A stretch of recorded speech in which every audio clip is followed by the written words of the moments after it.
Hi guys, for today's video, andito nga pala kami sa Gumaka. Ayan nga po, sa Jollibee pa lang kinukulit na ako ni Angel. Akala ko po kasi kung bakit hingi siya ng hingi ng barya, hindi ko pinapansin.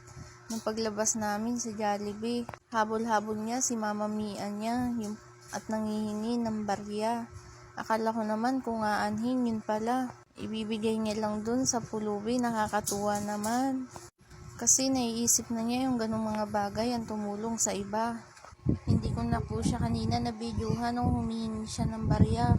Akala ko kasi kung anong gagawin lang niya at may bibilhin siya, yung pala may gusto siyang pagbigyan. Hindi ko din po kasi masyado na videohan yung pagbigay niya ng barya dun sa pulubi.